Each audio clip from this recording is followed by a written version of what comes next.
मैं एक बार शुरुआत, लेकिन मुद्दा ऐसा नहीं है कि बहुत ज्यादा इसमें हंस पाएंगे। अब ये भी बड़ी बात है। सवाल ये है कि जो लोग भाटी जी ये कहते हो कि कश्मीर अलग देश होना चाहिए, जो लोग ये कहते हो कि खालिस्तान अलग देश होना चाहिए, उन लोगों से यहां नेता प्रतिपक्ष जाकर अमेरिका में मिलते हैं। क्यों मिल रहे हैं? क्या वो वही सोच रखते हैं? क्या उस सोच को एंडोर्स करते हैं? ये प्रश्न आपने किससे पूछा है? भाटी जी से पूछा है मैंने। भाटी जी, आपको आवाज आई मेरी? जी नहीं, आप कह रही थी, नहीं आपने कहा था कि वोरा जी शुरुआत करेंगे, मुझे लगा आप उन्हीं से पूछ रही हैं।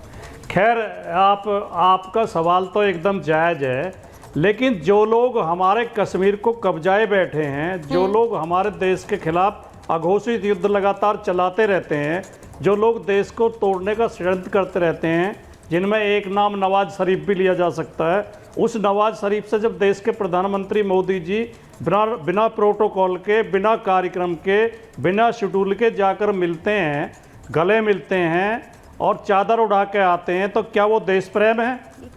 मैं समझता हूं कि भारतीय जनता पार्टी और आरएसएस जो उसकी जानी पहचानी कार्यशैली है, विपक्ष के नेताओं को बदनाम करने के लिए, उनका चरित्रहनन करने के लिए उनके ऊपर दो ही आरोप लगाती है। राष्ट्र विरोधी हैं, ये धर्म विरोधी हैं। ये राष्ट्र विरोधी हैं, धर्म विरोधी हैं। और झूठ बोलना भारतीय जनता पार्टी की पहली पहचान है। राहुल गांधी ने कुछ भी खराब नहीं किया है। किसी से मिलने पर और किसी विषय पे बोलने पे कभी पाबंदी लोकतंत्र में होनी नहीं चाहिए। हाँ, अगर राहुल गांधी ने किसी देश विरोधी गतिविधि का समर्थन किया हो तो हम उसका कट्टर विरोध करेंगे, लेकिन खाली मिलने से कोई व्यक्ति देशद्रोही नहीं हो जाता या देश विरोधी नहीं हो जाता। सबके विचार लेने चाहिए, समझना चाहिए उनकी क्या भावना है, क्या देश हित में हम क्या कर सकते हैं, इसकी योजना बनानी चाहिए। तो देश हित में योजना ऐसे व्यक्ति से कैसे मिलके कैसे बनेगी शिवम जी, जो सोचता हो कि भाई कश्मीर तो पीओके तो पाकिस्तान का हिस्सा है, जो सार्वजनिक रूप से ये कह चुकी हो कि पीओके पाकिस्तान का हिस्सा है। देश हित की योजना ऐसे कैसे बनेगी शिवम जी, जो व्यक्ति ये कहता हो कि पाकिस्तान कश्मीर को एक सही रूप से उस पर कब्जा नहीं किया, बल्कि सही रूप से पाकिस्तान का हिस्सा है कश्मीर, उनके साथ हमारे देश हित की योजना कैसे बनेगी? ये समझ नहीं आ रहा है। सुचारिता जी, मुझे थोड़ा समय दीजिएगा। देखिए, एक चीज़ बहुत साफ है, आप अपने पड़ोसी से लड़ सकते हैं, आप अपने दुश्मन से लड़ सकते हैं, आप उनके बमों का सामना कर सकते हैं, मिसाइलों का सामना कर सकते हैं, उनका आतंकवाद रोक सकते हैं, क्रॉस बॉर्डर टेररिज्म पर काम कर सकते हैं, ये सब चीज़ें की जा सकती है। लेकिन एक व्यक्ति जब आस्तीन के सांप की तरह काम करने लगे तो कब वो आपके देश में आपकी पीठ में चाकू मारेगा, आपको समझ में नहीं आएगा। राहुल गांधी उसी राह पर है। अभी यहां पर कहा भाटी जी ने कि नवाज शरीफ से प्रधानमंत्री नरेंद्र मोदी मिले थे। अरे आप तो पढ़े लिखे आदमी हैं, लेकिन इस तरह का तर्क देना आपको नहीं चाहिए। वो दो देशों के बीच का विषय है, चीजों को बेहतर करने के लिए दोनों को मिलना है। यूक्रेन और इसके अलावा रशिया का युद्ध चल रहा है, लेकिन अगर कल कोई ऐसी स्थिति बनती है कि चीजों को बेहतर किया जाए तो क्या दोनों मिलेंगे? नहीं। लेकिन तो क्या दुश्मनी कम हो जाएगी? चीजों को बेहतर करने के लिए मिलेंगे। खैर, मैं पॉइंट पर आता हूं। उमर इल्हान वो व्यक्ति है जो पाकिस्तान के पैसे पर पाकिस्तान ऑक्यूपाइड कश्मीर में जाकर हिंदुस्तान ने कश्मीर पर गलत तरीके से कब्जा किया हुआ है, इस तरह के बयान देती हैं। इल्हान उमर ने यह कहा था कि 20 करोड़ मुसलमान हिंदुस्तान में बिल्कुल इस समय जो है मरने कटने के कगार पर खड़े हुए हैं, जेनोसाइड होने के कगार पर खड़े हुए हैं। इल्हान उमर ने इस तरह की कितनी चीजें हिंदुस्तान के खिलाफ कही हैं, और आज अगर आप उसके साथ बैठ जाते हैं, Rahul Gandhi leader of opposition, तो ये कहते हैं मिलना बैठना तो किसी के साथ भी चाहिए।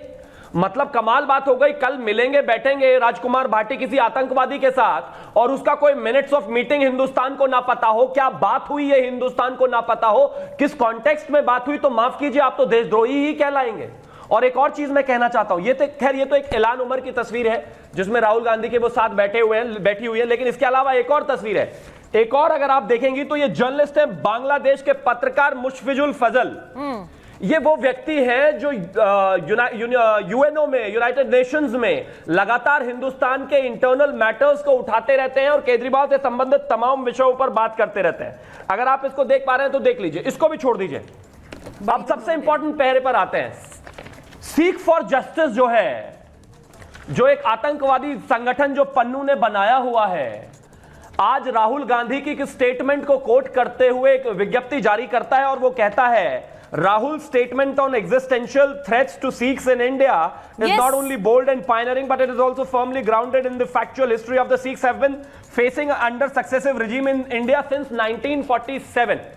मेरे बराबर वाली विंडो में रमनीक जी बैठे हुए हैं, उन्होंने पगड़ी भी पहनी हुई है और मेरे देश में, जिस देश को हिंदुस्तान बनाने और इस हिंदुस्तान के लिए लड़ने में जितना सिखों का रोल है, मुझे लगता है शायद ही किसी का हो। इस तरीके से बेशर्मी से विदेश में जाकर एक व्यक्ति जिनका नाम भलिंदर विरमानी था, उनको यह कहना कि आप बताइए क्या आप हिंदुस्तान में बोल सकते हैं, वहां पर आज जो है पगड़ी नहीं पहनी जा सकती, वहां पर कुछ नहीं हो सकता, यह बेशर्मी है। और अब भलिंदर विरमानी का 10 सेकंड का अच्छे स्टेटमेंट मैं और सुनाना चाहता हूं, जिससे राहुल गांधी ने यह सवाल पूछा था। देखिए हाँ, शिवम जी 10 सेकंड। हाँ बोलिए 10 कंप्लीट सेकंड में करिए। उसी भलिंदर विरमानी का आप जवाब सुन लीजिए, वो आदमी इंडियन मीडिया से क्या कह रहा है, सुनिए जरा एक बार। इस तरह की कई और बातें उन्होंने, कड़वी बातें कही, लेकिन उनका ये मानना था कि भारत में जो धार्मिक चिन्ह हैं उन पर आजादी नहीं है, पहनने पर आजादी नहीं है, जो कि बिल्कुल गलत है।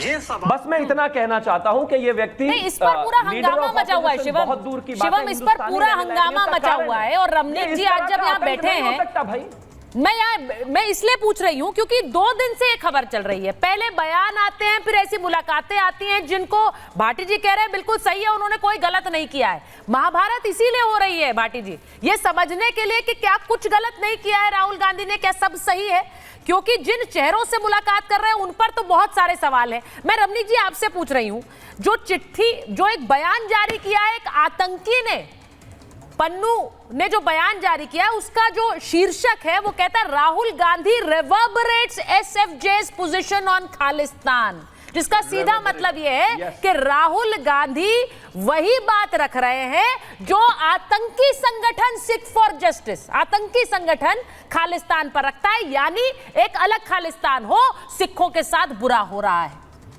रमनीक जी आपकी प्रतिक्रिया।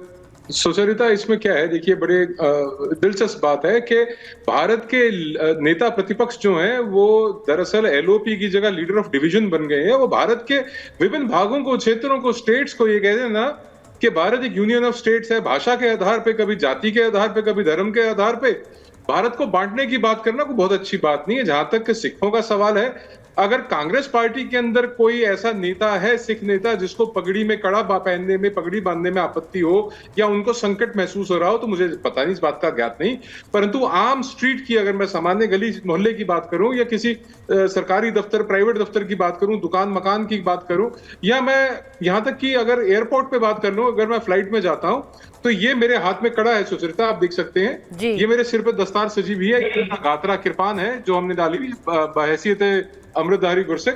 तो कोई आज तक तो महसूस नहीं हुई कोई ऐसी बात जहां से ये इनका विषय निकल के आया। और राहुल जी का, हाँ, एक चीज जरूर है कि अगर ये टाइम मशीन में, जैसे राहुल जी ने कुछ साल पहले आविष्कार किया था सोना, आलू से सोना बनाने की मशीन का, अगर टाइम मशीन का आविष्कार करके राहुल जी पास्ट में चले गए, 1984 में चले गए, जहां पे कांग्रेस के जो नेता हैं उनका आतंक फैला हुआ था, कांग्रेस के नेताओं द्वारा फैलाया हुआ जो उस वक्त का नरसंहार है, अगर उस समय में चले गए, उनको महसूस हो रहा है कि सिखों को दस्तार बांधने में, केस रखने में, कड़ा पहनने में या अपने धर्म के प्रतीक चिन्हों को अपने ऊपर पहनने में अगर कोई समस्या हो रही है, तो वो एक अलग विषय है। परंतु मैं एक चीज सुचरिता बड़ी मजबूती से महसूस करता हूं कि कहीं ना कहीं जो कांग्रेस पार्टी का चाइना की सीसीपी के साथ एमओयू है, उसका असर नजर आता है, जो इनका जॉर्ज सोरोस की टूल किट है उसका असर नजर आता है, या जो एसएफजे यानी कि सिख फॉर जस्टिस और पोएटिक जस्टिस फाउंडेशन,